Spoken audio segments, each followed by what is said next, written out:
இன்றைய வேத வசனம் மல்கியா 1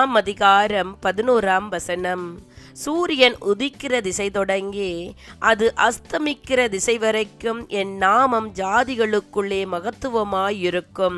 எல்லா இடங்களிலும் என் நாமத்திற்கு தூபமும் சுத்தமான காணிக்கையும் செலுத்தப்படும். என் நாமம் ஜாதிகளுக்குள்ளே மகத்துவமாயிருக்கும் என்று சேனைகளின் கர்த்தர் சொல்லுகிறார்.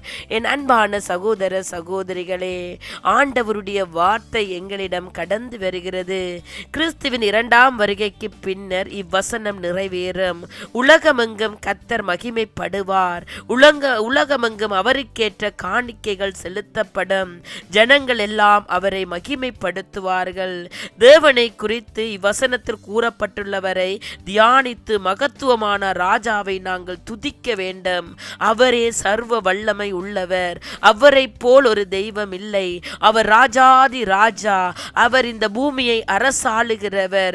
கர்த்தருடைய ஊழியத்தை சரியாக செய்யாமல் அவருக்குரிய மகிமையை செலுத்தாமலும் இருக்கும் ஊழியக்காரர்களுக்கு சாபம் உண்டு.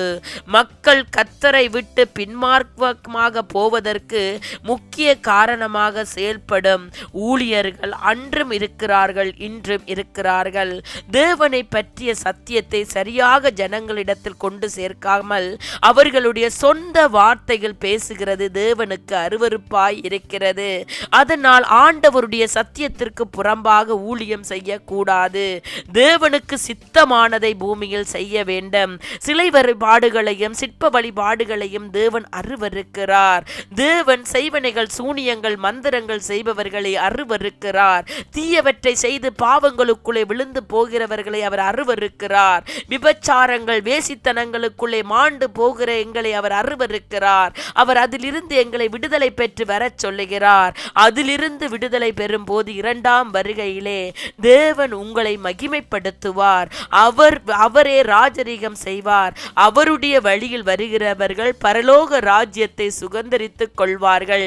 அதனால் விடுதலை பெற்றுக் கொள்ளுங்கள். இருளில் இருந்து விடுதலை பெறுங்கள். பாவங்களை விட்டு வழி விலகி வாருங்கள். கள்ள போதகர்களுக்கு நீங்கள் விலகி இருங்கள். தேவனுடைய சத்தியத்தை அனுதினம் வாசியுங்கள். ஜெபத்து நிலை நில்லுங்கள். அப்பொழுது ஆவியானவர் நீங்கள் செல்ல வேண்டிய வழியை உங்களுக்கு காட்டுவார். அவரே உங்களை ஆளுகை செய்வார்.